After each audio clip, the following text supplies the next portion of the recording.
Hello students, अभी हम लोग क्वेश्चन नंबर 8 सॉल्व करेंगे। क्वेश्चन नंबर 8 थोड़ा सा अलग है क्योंकि क्वेश्चन नंबर 8 में दिया हुआ है the following is the distribution of 160 workers according to the wages in a certain factory. Determine the values of all the quartiles, यानी ऑल क्वार्टाइल्स मतलब हमें क्या क्या फाइंड आउट करना है, Q1, Q2 and Q3 and interpret the results. Perfect. जो classes हमें बनाकर दिया गया है वो देखिए कैसे दिया गया है।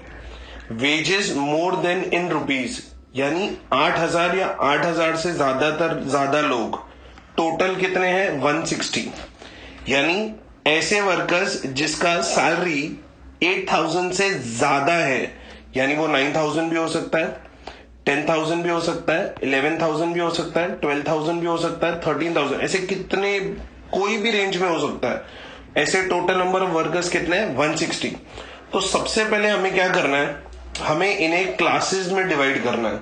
सबसे पहले हमें क्या करना है, हमें इन्हें क्लासेस में डिवाइड करना है। तो वेजेस इन रुपीस बराबर है। तो सबसे पहले हम लोगों ने क्या लिख दिया, 8,000 से लेके 9,000। तो अगर आप ध्यान से देखें तो 8,000 मोर देन 8,000 कितने हैं 160 और मोर देन 9,000 कितने हैं 155। तो अगर मेरे को नंबर ऑफ वर्कर्स ढूंढने हैं, नंबर ऑफ वर्कर्स अगर मुझे ढूंढने हैं तो मैं कैसे ढूंढूंगा, 160 माइनस 155, तो कितने आ गए 5। सिमिलरली अगर मैं 9,000 टू 10,000 की रेंज में देखूं, 9,000 टू 10,000 की रेंज में देखूं तो वो क्या हो जाएगा 155 माइनस 137। तो अगर मैं 155 को 137 से माइनस कर दूंगा तो मुझे कितनी वैल्यू मिल जाएगी 18। सिमिलरली अगर मैं 10,000 से लेके 11,000 तक कंसिडर करूं, 10,000 से लेके 11,000 तक कंसिडर करूं तो मुझे पता है अगर मुझे इन दोनों के बीच की वैल्यू चाहिए तो मुझे क्या करना पड़ेगा, 137 को माइनस करना पड़ेगा 91 से। 137 माइनस 91 कितना होता है 46। सिमिलरली अगर मुझे कैलकुलेट करना है 11,000 से लेके 12,000 तक तो मुझे क्या सब्ट्रैक्ट करना पड़ेगा 91 से 57। So if I subtract 91 and 57, what I'm going to get? I'm going to get 34. Similarly, इसके बाद मेरे को क्या कैलकुलेट करना है 12,000 से लेके 13,000 तक। तो 12,000 से 13,000 की वैल्यू कितनी हो जाएगी, 57 में से 23 माइनस होगा, बचेगा कितना 34 अगेन। सिमिलरली अगर मेरे को 13,000 से 14,000 कैलकुलेट करना है, 13,000 टू 14,000, तो मैं कैसे कैलकुलेट कर लूंगा, 23 में से 10 चला जाएगा, बचेगा कितना 13।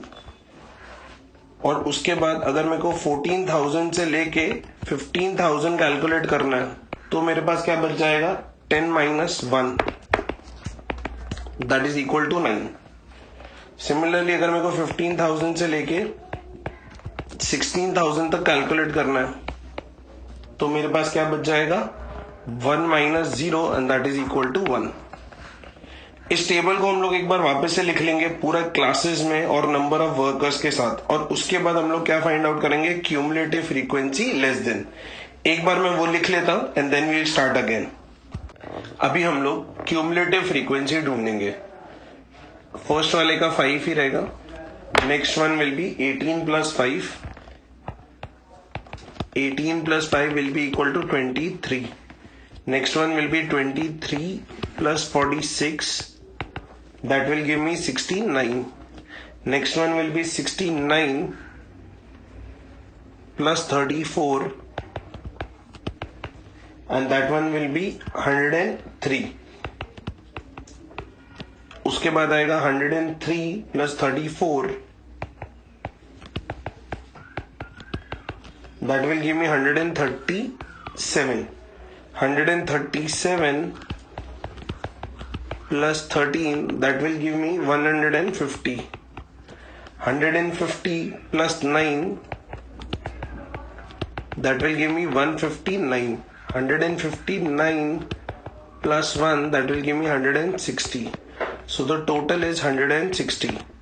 यानी n की वैल्यू है, here n is equals to 160. Now I need to find Q1. To find Q1 मुझे Q1 का क्लास ढूंढना पड़ेगा, राइट? सो Q1 का क्लास कैसे ढूंढ सकता हूं मैं? Q1 class is equals to class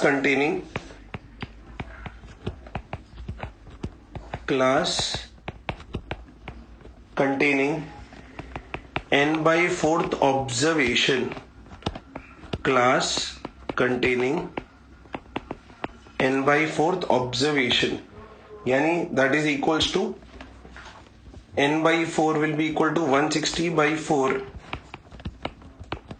What is 160 by 4? It is nothing but 40. That means class containing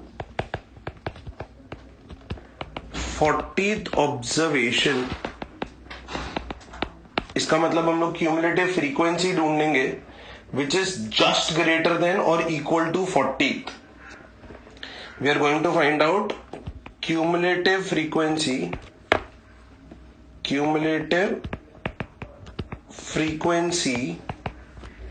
which is just greater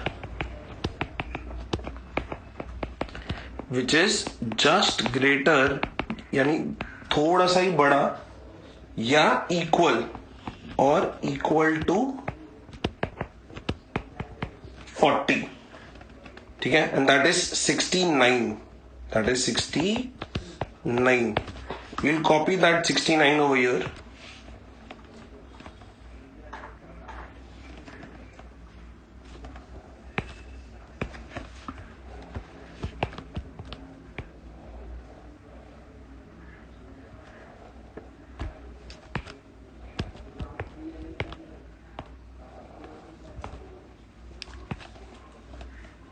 perfect.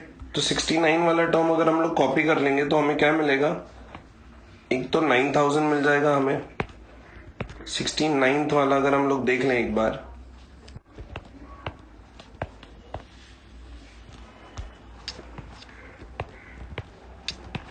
Check कर लीजिए, ये वाला हमें मिल जाएगा. तो class will be nothing but 10,000. So Q1 lies in the class 10,000 to 11,000. इसमें L की value कितनी है? What is the value of L? 10,000. What is the value of H? H की वैल्यू होगी अपर वैल्यू माइनस लोअर वैल्यू, यानी 11,000 minus 10,000, and H की value और कुछ नहीं होगी बल्कि 1,000 होगी. What will be the value of frequency? What will be the value of F? F will be equal to 46. और क्यूमुलेटिव फ्रीक्वेंसी हम लोग ऊपर वाले क्लास से लेंगे, that is CF is equals to 23. बराबर है. तो फॉर्मूला यूज करेंगे Q1 का.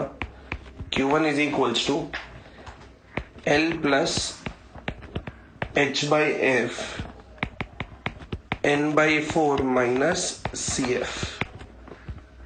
L की वैल्यू क्या हो जाएगी? 10,000. H की वैल्यू क्या हो जाएगी? 1000. फ्रीक्वेंसी कितनी हो जाएगी? 46. N by 4 की वैल्यू क्या होगी? 40. और क्यूमुलेटिव फ्रीक्वेंसी होगी 23. परफेक्ट. तो ये हो जाएगा 10,000. 10,000 को 46 वैसे का वैसे ही लिखेंगे, 1000 upon 46. 40 minus 23 will be how much? 17. Perfect. तो अब ये क्या हो जाएगा? मल्टीप्लाई हो जाएगा. तो 10,000 17 into 1000 is 17,000 divided by 46.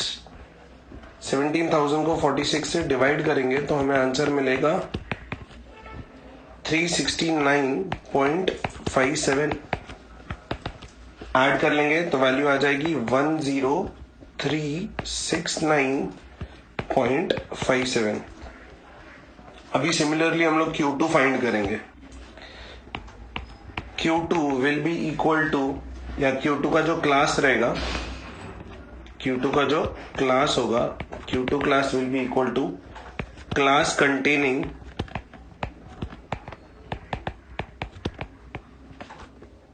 2n/4 observation.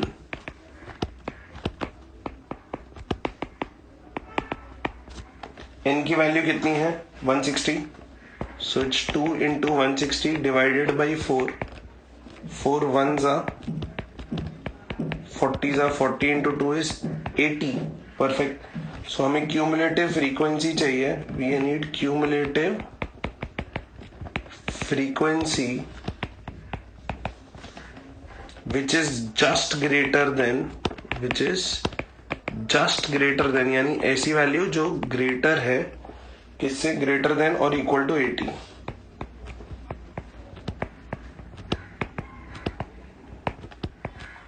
And that is 103। अब 103 वाला जो है राइट, हम लोग उसको एक बार कॉपी कर लेते हैं।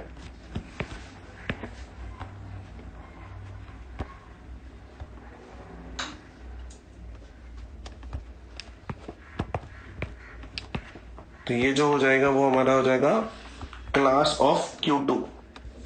सो Q2 lies in the class that is 11,000 to 12,000। L की वैल्यू कितनी आएगी 11,000, H की वैल्यू सेम होगी 1,000, फ्रीक्वेंसी की वैल्यू होगी 34, चेक करिए यहाँ पर फ्रीक्वेंसी की वैल्यू दी है, और क्यूमुलेटिव फ्रीक्वेंसी की वैल्यू होगी 69 उसके ऊपर वाले क्लास का। So Q2 will be equal to L plus H upon F into 2n/4 minus cumulative frequency. तो Q2 की वैल्यू क्या हो जाएगी 11,000, H की वैल्यू है 1,000, फ्रीक्वेंसी की वैल्यू है 34, 2n/4 की वैल्यू कितनी थी 80, क्यूमुलेटिव फ्रीक्वेंसी की वैल्यू है 69। तो सबसे पहले हम लोग माइनस कर देंगे तो हमें क्या मिलेगा 11,000 प्लस 1,000 अपॉन 34, 80 में से 69 चला गया, बचा कितना है 11। तो इधर क्या मिल जाएगा 11,000 plus 11 into 1000 is 11,000 divided by 34। तो जब हम ये डिवाइड करेंगे तो हमें मिलेगा 11,000 प्लस 323.529। जब हम इसे ऐड कर लेंगे तो हमें क्या मिलेगा 11,323.529। ठीक है, अभी हम लोग क्या फाइंड आउट करेंगे Q3। अभी हम लोग क्या फाइंड आउट करेंगे Q3, सेम प्रोसीजर है। सबसे पहले क्या फाइंड आउट कर लेंगे Q3 का क्लास, यानी Q class containing class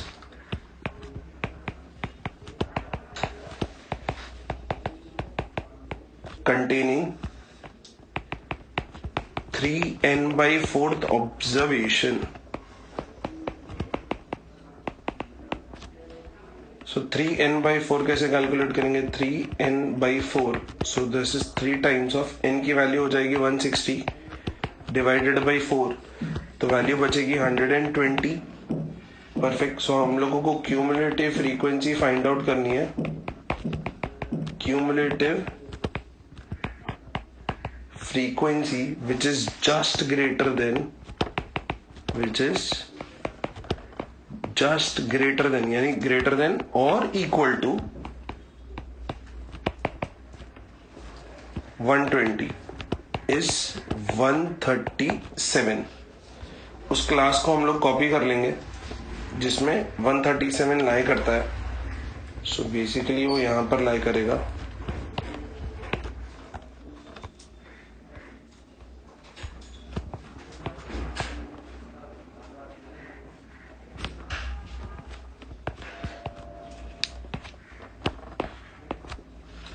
So Q3 lies in the class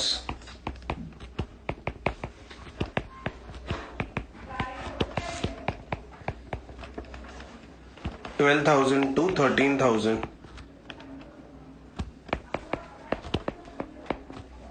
तो यहां पर L की वैल्यू क्या आ जाएगी 12,000,